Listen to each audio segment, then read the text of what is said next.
You know those moments in life that get so burned into your memory, like they're 3D multi-sensory memories, like you can remember what it smelled like and what the weather was like and where the sun was and all that kind of stuff, where you were sitting, all that.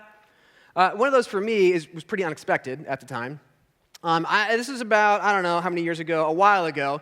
I was in a van riding to a conference in Chicago, and it was me, and it was these 3 married people, and then this single girl going to this conference. It was 6 hours away, and by like hour 5 of the drive, we had exhausted all of the topics. No more topics. Scraping the bottom. The guy driving, his wife was about to have a baby, and so he starts talking about baby names. I'm 23, I'm not dating anybody even, and I'm like, this is awful. This is terrible. My life has reached a new low. Can we talk about something more interesting like spores of mold or I don't know, something?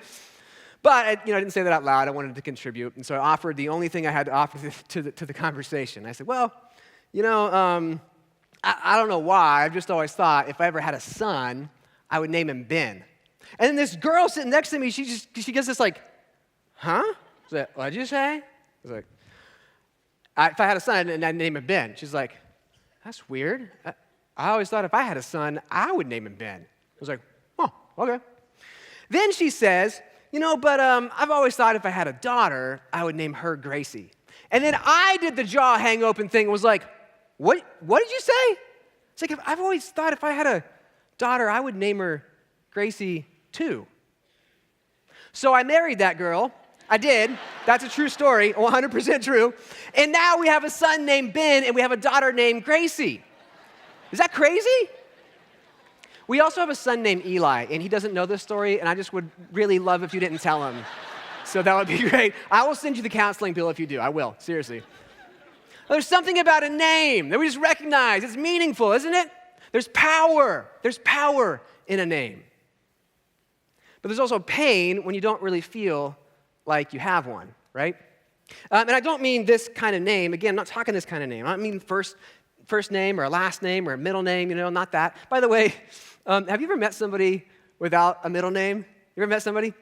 Every time I do, I have the same thought in my head. I'm like, man, how lazy are your parents? Like a middle name, if you don't have kids yet, you need to know this.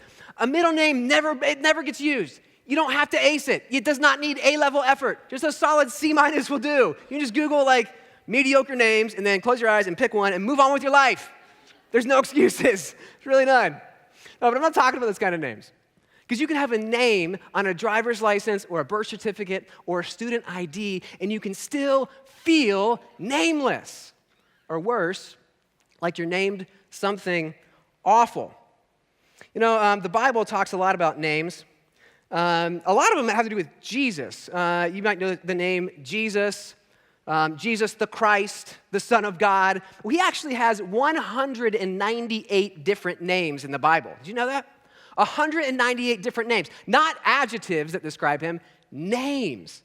198 different ones, and they're really good. It's like, they're not middle names. They're like grade A level best names out there. He's got lots of them. One of them is he is the Prince of Peace in the Bible. The Bible also says that he is the creator. It describes him as the deliverer, the one who comes and rescues everybody. In John, he's called the Good Shepherd. It's also said that he is the heir to the riches and the throne of God. He's described as the Holy One. Another place, this is one of my favorites, he's called the Lion of Judah. I love the imagery of a lion because it makes me think of something incredibly, incredibly powerful. He's also described as the firstborn, the very image of God. He's also called the Just One, the one who is the measuring stick of truth. He's called the light of the world. He's described as the mighty one. In another place, he's called the rock of salvation, not the rock, the rock of salvation. He's also the Redeemer.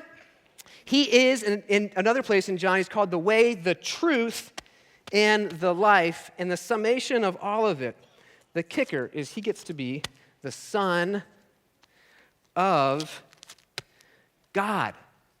He's the Son of God. It's this amazing set of names. It's incredible. And this is like, the best names ever. You and I, we have a set of names. It's just not, there we go, quite as good as those. But those are the names of Jesus. But the Bible doesn't stop there. If you were to do some word searches, you'd find there are 114 references to salvation in the Bible. That's because salvation is a really big deal, so there's a lot of them. There are 458 references to salvation in the Bible. That's because 458 references to faith in the Bible. I think the reason is because faith is what produces salvation in people. But did you know this? There are 944 references to names in the Bible. More than faith and salvation combined. Is that crazy? Like, why? Why waste all that time on names? It's frustrating to me because I don't know how to pronounce any of them. So I just like, so-and-so went to so-and-so, whatever, you know? It's strange. Well, the reason is in the Bible. And before I read you the verse, I'll tell you kind of what it says. It says the reason it focuses so much on names is because a good name, these are great names, just a good name. A good name is actually the thing that you and I want the most, more than anything. And therefore, you and I, by default, will spend most of our lives spending our energy trying to get a good name. This is what Proverbs 22:1 says. A good name is more desirable than great riches. To be esteemed is better than silver or gold. Some of you are like, that's crazy. I will sell you my name right now for money. Right now. Silver, gold, doesn't matter. I'll take it. Well, listen, slow down. Think about it. What would you buy with the money? You know? Better house? Nicer car? Gym membership to the right place? A Peloton? Well, those look pretty cool. What would you buy? Well, it turns out what you would probably do with the money is what most people throughout all history have done with money, which is try to make a name for themselves. You'd use money to try to make a name. Making a name. That's the game, right? That's the game. It sounds so noble, doesn't it? It's like so American. I just imagine Clint Eastwood saying it like, make a name for yourself. You know, I have a high voice, so it didn't really work out so well for me. But it's just in there, right? Be whoever you want to be. Get out there. It's what we say to college graduates and high school graduates and people on their first day at a new job. Get in there. Make a name for yourself. It sounds so noble. I want you to know it's exhausting. It's a terrible idea. Don't do it. Don't do it. Because here's the thing. For starters, when you make a name for yourself, it's up to you to keep that name. No one's going to keep it for you. And I don't know if you've noticed this yet about life, but at 37 years old, I'm starting to pick up on some patterns. And one of them is this. Very little in life is permanent. It all withers and fades way faster than I want it to, you know? So you can earn the name Rich if you want. That's the name you want to go for. You can go after Rich. But every day after earning that name, you'll spend worried about staying that way. Check the stock market, check the bank account, how are things going, what do the futures look like, how can I hold on to this, how can I grow it, how can I make it do more, is someone going to take it from me? Or you could Pinterest your way into the name Trendy if you really wanted to. However, your perfectly manicured apartment will over and over and over and over again go out of style. So you better go to Target. Get some of that Chip and JoJo Magnolia Home stuff. It's pretty cool, I'm telling you. Better go get it. It'll be cool for a couple years, probably, maybe, I don't know. You could also try to party your way into the name Life of the Party if you wanted, but one day when you're 25 or 35 or 45, you'll wake up and you'll realize the party ended and you're the only one left. Time to go find a new party. Time to go find a new party. I don't know what the name is for yourself that you've been trying to make. I don't know what it is. You know, but I know we've been trying to make one because we wish we had this set, didn't we? We wish. We don't, but we just don't. We don't, and so we're just going to make one for ourselves. We're just going to make a better one, right? We'll make something. I don't know what it is for you. Maybe it's one of these. Maybe it's the funny one. Maybe it's just plain old popular. Maybe it's successful. Maybe it's future ABM or CEO in waiting. Maybe it's the perfect dad. Maybe it's the perfect wife. Maybe it's the favorite grandma. Maybe it's Miss Always Swiped Right. Is that it? I don't know what it is. You're trying to make one, right? Listen, I want you to know it's an exhausting and terrible idea to make a name for yourself. But I do want to mention that you and I do it for totally logical reasons. We're not crazy. We're not stupid. We do it for really logical reasons. See, the reason that we spend so much time on this set of names out here, perfectly curating it and adding the missing ones and maintaining them, the reason we spend so much time on these names out here is because we've got another set of names, don't we? Closer. The ones in here. By the way, don't worry, I have a shirt on underneath. Some of you got very worried and others got very excited. I assume more people got excited than worried because that makes me feel better about myself, but I do have a shirt on. We've got more than the set of names on the outside. And I think the reason that we work on it so hard is because we've got the set on the inside that we keep covered up and we keep hidden, you know? The ones we don't talk about. We don't want anybody to know what they are. And maybe they were said out loud to us at some point, or maybe they weren't. But they didn't really have to be, right? My dad is 5'6", and no more. My mom is 5'1". To be clear, they're in their 60s. That was at the height. They're probably shorter than that now. Sorry, Mom and Dad, you're shorter than that. But learning that, you may be unsurprised to learn that I was always the smallest kid in my class at school. Always the smallest kid in my class. But to make it better, I did have asthma. So that really helped. That really helped the situation a lot. There was this moment where those two things kind of collided in like this childhood tragedy, you know, like just into each other. It was 5th grade, at least at my school, Bellbrook Elementary School, Sugar Creek Elementary. Back in the day, they'd have like this band fair day where they bring in all the band instruments, and then you could walk through the cafeteria and you'd pick out the instrument you wanted to play. And so I go with my mom, and we get there, and she's like, honey, what do you think you want to play? And I knew, like I thought about it. Answer prepared. Trumpet. I want to play trumpet. I have no idea why. Trumpet, So she asked me that, what do you want to play? Trumpet. And she's like, oh, honey, you don't really have the lung power for trumpet because of asthma, and so why don't we pick something else? I was like, oh, okay. How about drums? And she's like, yeah, there's a lot of kids already over there by the drums. Let's do something different. No one's by the trombones. Let's play trombone. So we went over to get a trombone. I don't know why trombone's different than trumpet, by the way, from a lung power, but whatever. We went with it. So I get the trombone, get to my first lesson, and I pretty quickly learned something very important to me in the trombone in our relationship. Is that the trombone has 7 positions, and this like slide bar deal, that's how you play the notes, 7 of them. So you sit down, and the teacher's like, okay, everybody, put your mouth in the mouthpiece, and then hand here, and that's 1, and then 2, 3, 4, 5, and that's about where I realized I had a real big problem. Real big problem.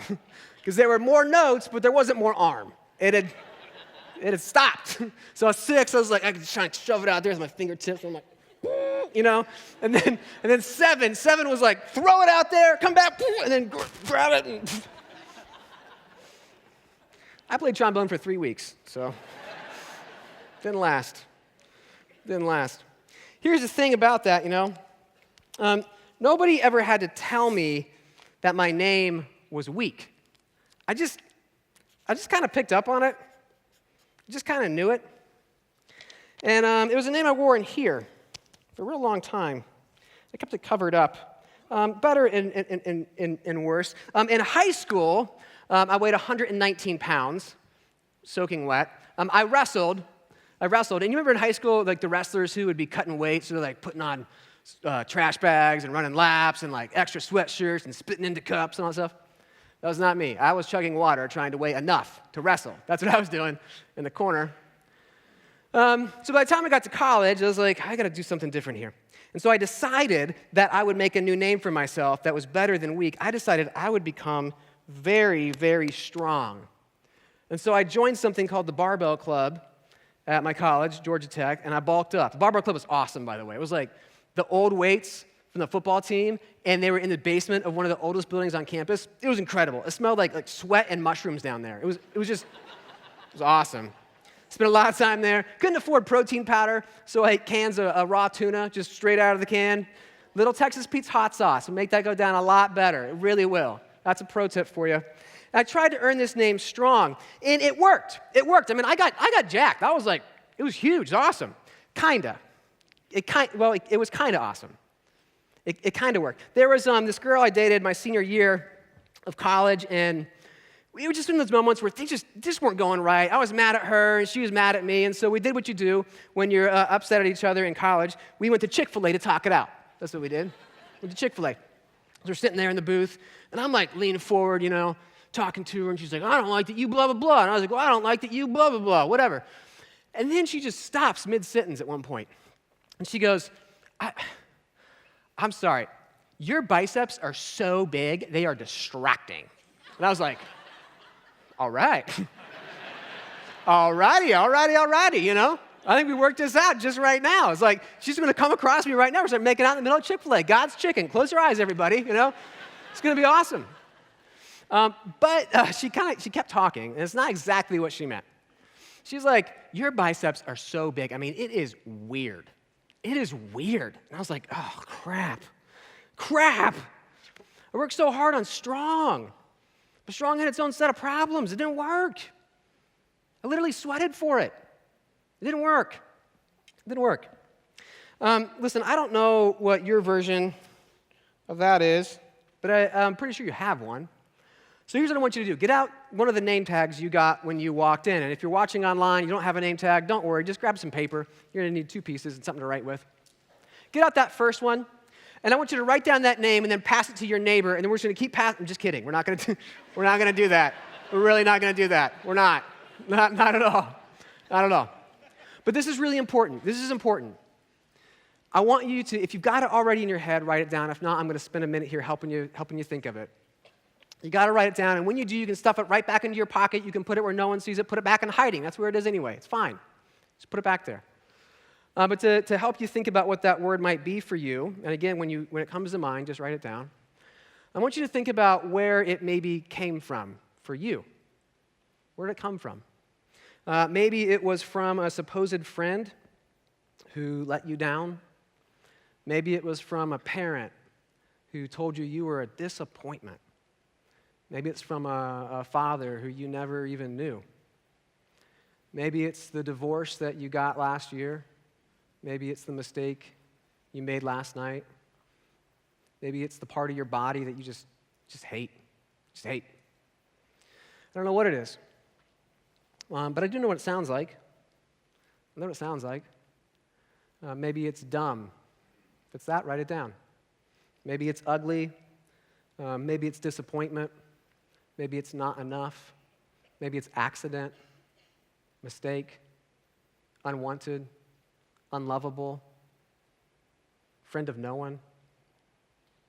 Maybe it's screw up. Maybe it's worthless. Maybe it's dirty. Whatever it is, write it down. This is important. Write it down. And when you do, you just put it back in your pocket. Put it back in your pocket, back in hiding. My question for you is, do you want a better name? Do you want a better name? You want a good set of names? Proverbs 21:2, a good name is more desirable than great riches. To be esteemed is better than silver or gold. I'm betting that you do. I know that I did. Listen, the reason I'm here, the reason we're doing all this name tag stuff is for one reason. It's to tell you that getting a better set of names is easier than you think. It is easier than you think. And if you want, it's going to be up to you. If you want, you can walk out of here in 21 minutes and 6 seconds, and you can have that name. At least the beginning of it, I promise. You can start to lean in and start to discover what that name is. Because here's the thing. It's your choice. It's your choice. In life, you will do one of 2 things. There are only 2 options. You can make a name for yourself, or you can take the name that God has already made for you. You can take, did you get that? Make a name for yourself, take the name that God has made for you. And I'm hoping, man, I am hoping that you step into it. I'm hoping you cross that line. In the Bible, God does lots of stuff. You may be going like, God made a name for me? God has a name? Yeah, he has a name. There's one thing God never does in the entire Bible. I've read it cover to cover again and again. I've never found this. There's not a scene where God walks up to somebody and he goes, hey, crap, don't tell me. Oh, man, this is awkward. Kevin, Kai, I don't know, Guy, come here, Guy. That never happens. Never happens. My dad calls everybody Duke. He can't remember names, so he just calls everybody Duke. Like I have friends come over when I was little. Kid would walk in, and my dad would be like, "Hey, what's up, Duke?" I'd be like, "Dad, that's Kevin. You know him. He's been here for 8 years, What's up, Duke?" God's the opposite. He has a name for everybody. He has a name for you. He has a name for you. Isaiah 45:3 says, "I will give you hidden treasures." Does that sound like silver and gold, like we just read about in Proverbs? "I will give you hidden treasures, riches stored in secret places, so that you may know that I am the Lord." You may know his name. "The God of Israel, who summons you by name." By name. About a decade ago, I stopped. I stopped trying to make a name for myself. I quit. And I decided I was going to take the name God had for me. And I'm telling you, it's better than silver or gold. It's better. You can't buy it from me. You can't. And I'm hoping today you make the same decision to stop making a name for yourself and instead take the name that God has for you. How? Great, preacher boy. How? It's easier than you think. And I'd love to walk you in that direction if you'll let me. And it starts with this. It starts with this passage from John. This is one of many places in the Bible that present this idea, but we're going to read this one together. This is John 1:12-13. You may have seen it before even.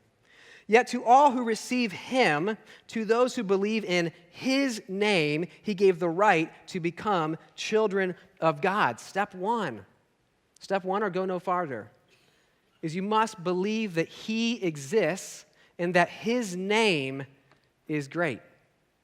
Got to believe that.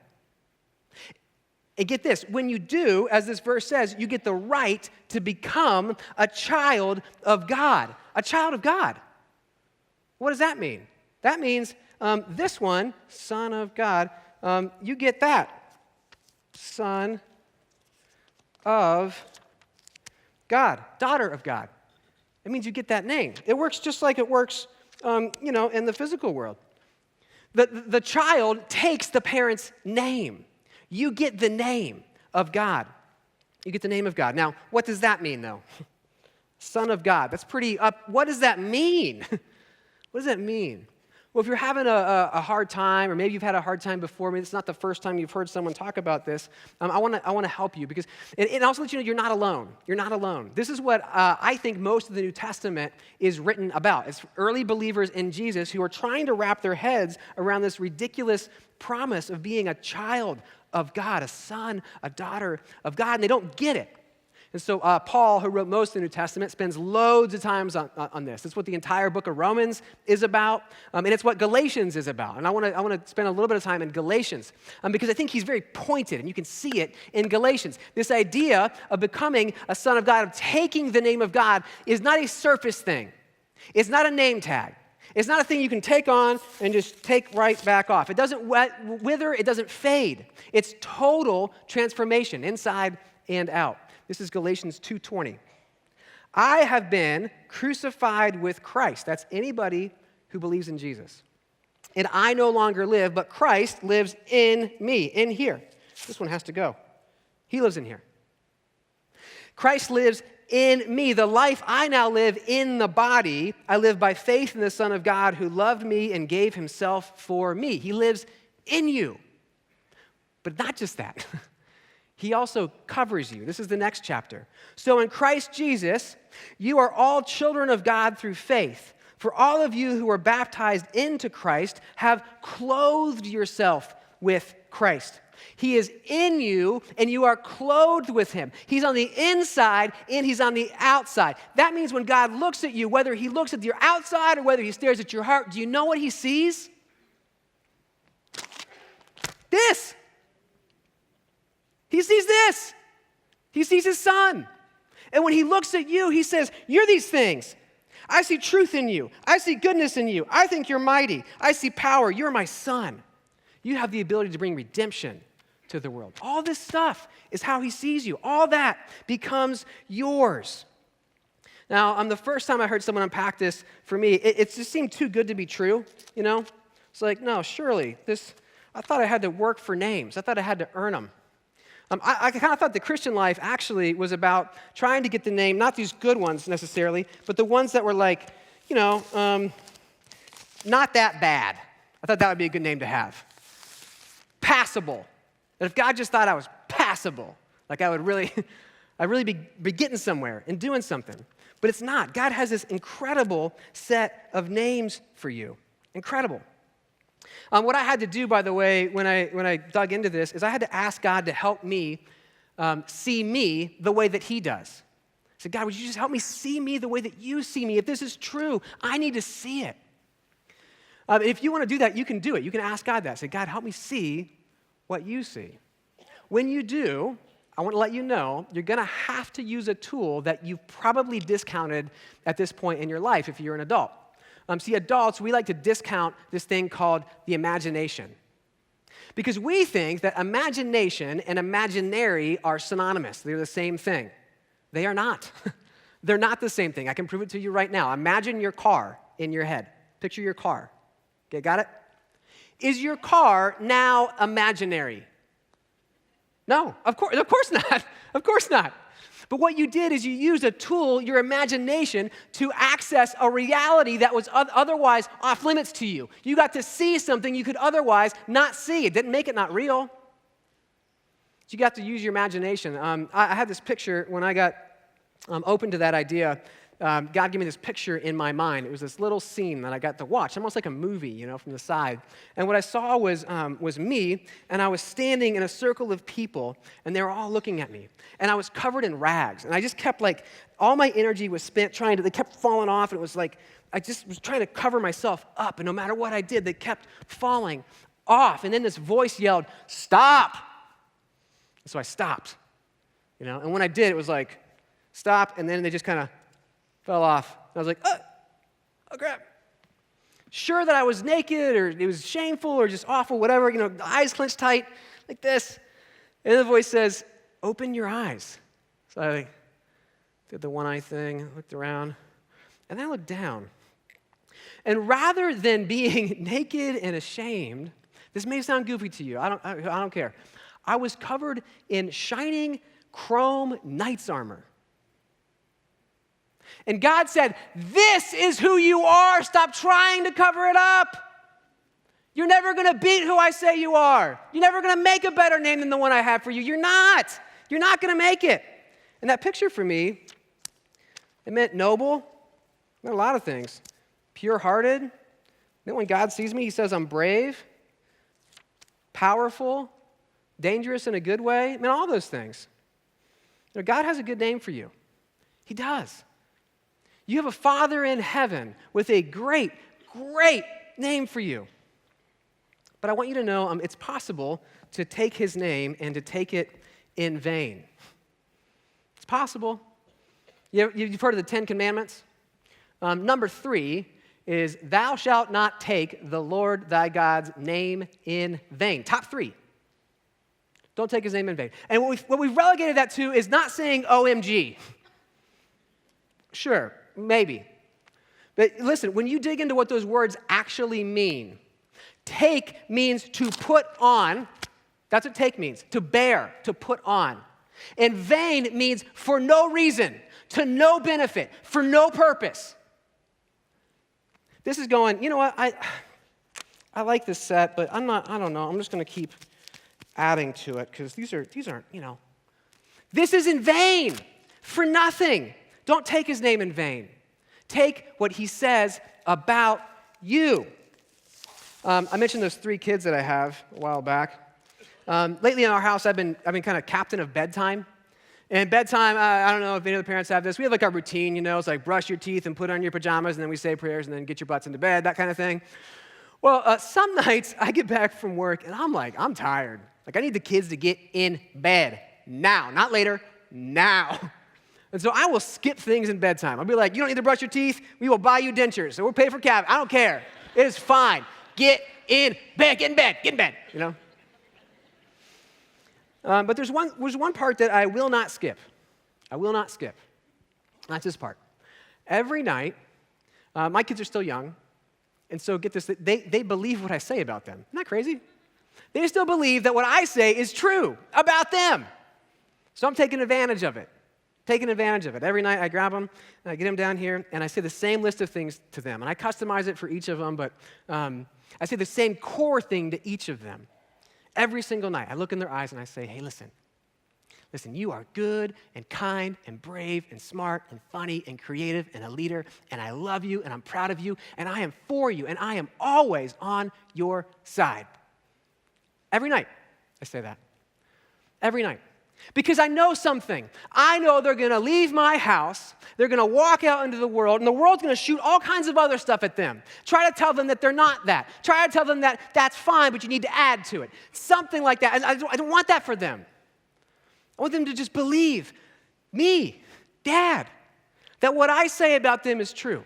And you, I don't know if you had a good dad, if you had a bad dad. I don't know, but listen, you have a good dad who says incredible things about you. Incredible things about you. If you'll just take them instead of trying to make a name for yourself. We're going to spend the next bit here on that.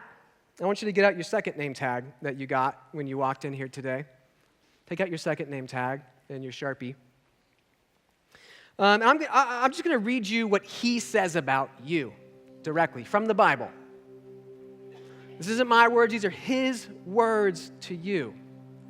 And as I do this, my prayer for you, my hope for you, and what I think will happen for you is that there'll be at least one of these words that stands out a little bit to you. You hear it or you see it and you go, that one. Write that one down. And you can write down more than one if you want to. That's totally fine. But when you write down that word, I want you to write down the reference from the Bible where it came from so that you can go back and you can read it, memorize it, and you can start to believe that what God says about you is true. So pens out, name tags out.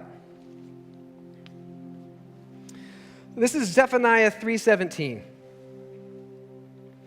The Lord your God is with you. He is mighty to save. He will take great delight in you. He will quiet you with his love.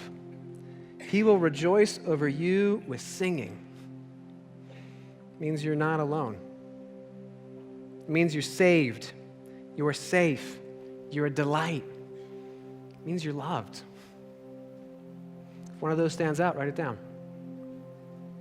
Jeremiah 29:11, for I know the plans I have for you, says the Lord. They are plans for good and not for disaster, to give you a hope and a future. You have a good future. You're going places. You got a role to play. There's purpose for your life. In fact, your life is full of potential. Still. Isaiah 46:4. Even to your old age and gray hairs, I am he. I am he who will sustain you. I have made you and I will carry you. I will sustain you and I will rescue you. You are not too old. It's not too late. It's part of your name. You're never abandoned. Ephesians 1:18. I pray that the eyes of your heart may be enlightened in order that you may know the hope to which he has called you, the riches of his glorious inheritance in his holy people, and his incomparably great power towards us who believe. Your life is full of hope. You're rich. You're an heir. And God gives you power, which means that you are powerful. This is Psalm 27:10. Though my father and mother forsake me, the Lord will receive me. I don't know what your family history was like, but you have a home. You have a good dad. You're loved. You're received. James 1:18. He chose to give birth to us by giving us his true word, and we, out of all creation, became his prized possession. You are prized. You are valued. Romans 5:19, for just as through the disobedience of one man the many were made sinners, so also through the obedience of one man, of Jesus, the many will be made righteous. You are righteous, which is a fancy way of saying good enough. Psalm 23, the Lord is my shepherd, I have all that I need. He lets me rest in green meadows. He leads me beside peaceful streams. He renews my strength. He guides me along right paths, bringing honor to his name. You're cared for, safe. You are strong. You're righteous. You bring honor to his name. That means you're honorable. 2 Corinthians 8:9. Though he was rich, yet for your sake he became poor, so that by his poverty he could make you rich. You are rich. You hear that yet? You have to work for it. You're rich. Colossians 1:22, but now he has reconciled you by Christ's physical body through death to present you holy in his sight. Without blemish and free from accusation, you are holy, spotless, pure. John 1:12, yet to all who received him, to those who believed in his name, he gave the right to become children of God. You're God's son. You're God's daughter. You have a good dad. You have a home. Finally, Romans 8:1. Therefore, there is now no condemnation for those who are in Christ Jesus, because through Christ Jesus, the law of the Spirit who gives life has set you free from the law of sin and death. You're forgiven. You're not condemned. You are free. You are free. You have a good name. I hope you heard something. I hope you wrote one down. I hope one stood out to you. If it didn't, go back through them. Ask God for you to see who he says that you are. I want you to stand up now, if you would. Stand up. And I want you to take both of those name tags. Take one in each hand, the bad one from underneath and the good one. One in each hand. We're going to sing a song, and this song says, I am who you say I am. If you believe that, I want, when we get to that verse, if you believe that, take the bad one, the one that's under here that just feel like is your name, that you keep, take that one and crush it. Crush it. And get rid of it. Get rid of it. And this one this week, put this in your pocket. Carry it with you. It's who you are. It's who God says you are. Let me pray for you. Father, I bless you that you're a good dad. I bless you that you don't take us in as an obligation. You don't take us in because you have to. You don't take us in reluctantly. You take us in and you give us your name. I ask for me, for everybody here, everybody watching, everybody listening, Lord, that you would break in, you'd tell us who you are. We want to say to you that we are who you say we are, God. I am who you say I am. Amen.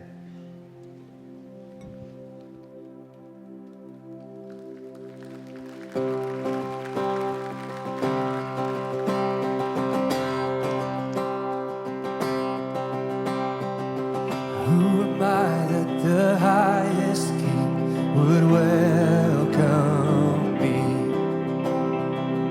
I was lost, but he brought me in. Oh, his love for me.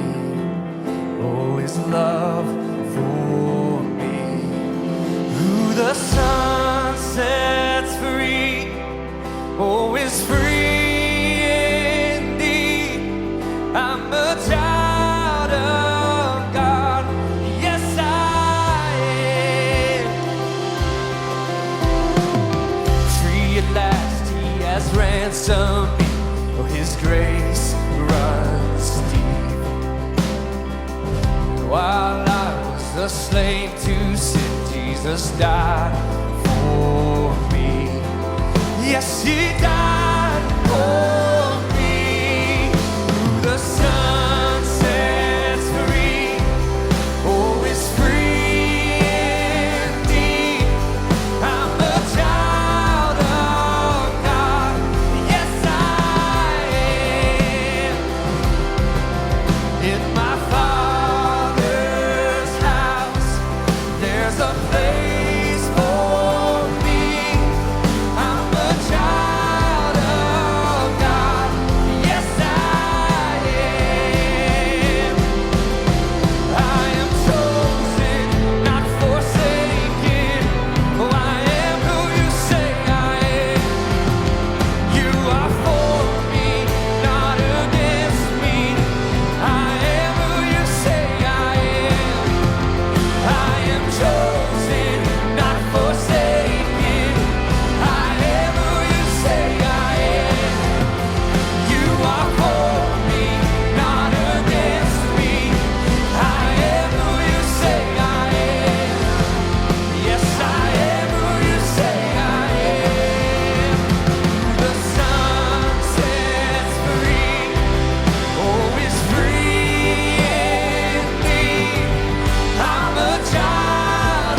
There's a place for me. I'm a child of God. Yes, I am. Yes, we are.